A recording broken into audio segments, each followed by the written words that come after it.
I made a game that was basically an emotional mirror.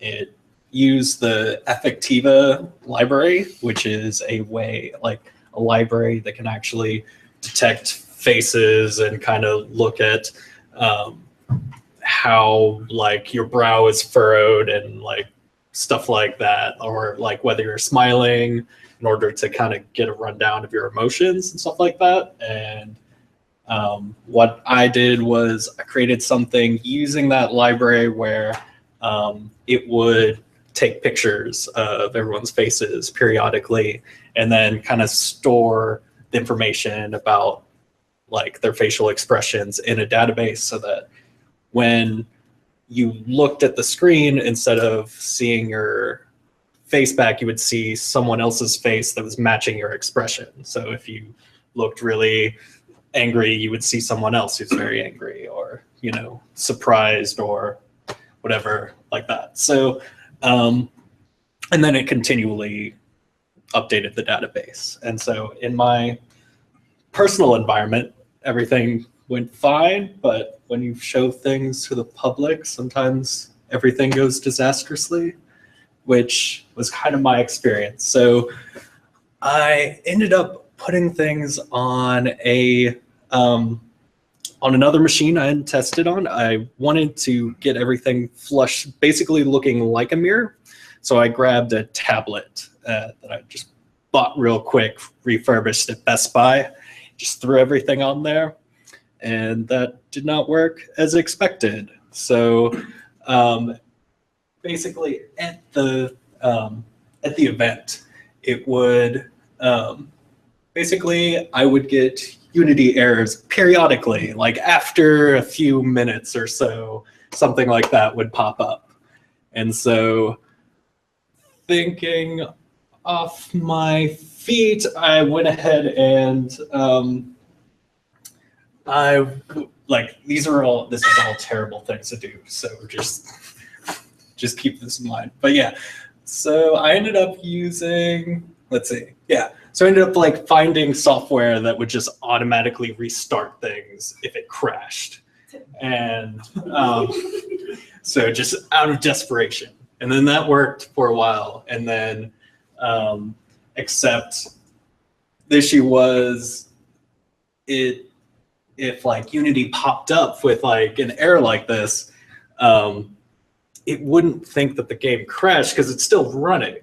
And so what I ended up doing was I also used auto hotkey, which is a kind of scripting thing where you can send keystrokes automatically or things like that.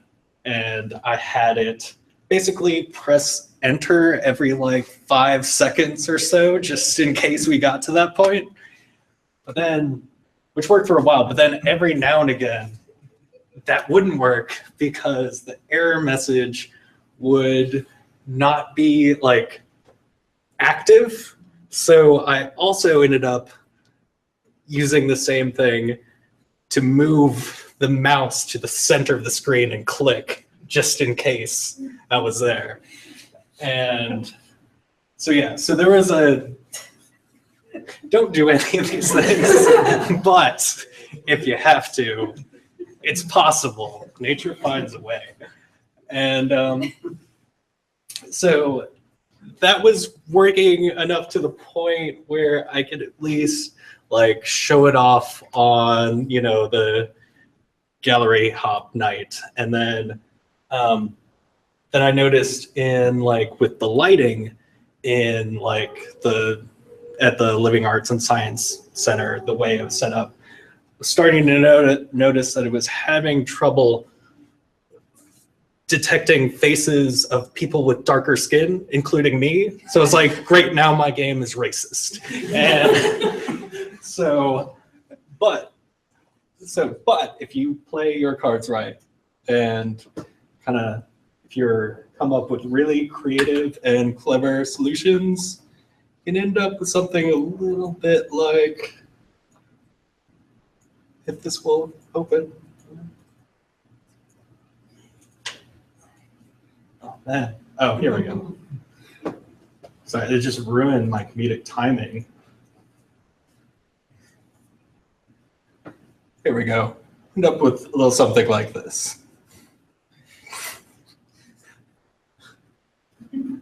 So it's both broken and not working. Yeah, exactly. Yeah. So, and that was the end of what happened. And I'm probably going to throw this mirror away, but it's running on my computer. I can know in my heart that it was working for me and working for that one night.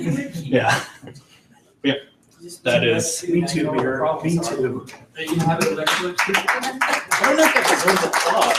Like, that is.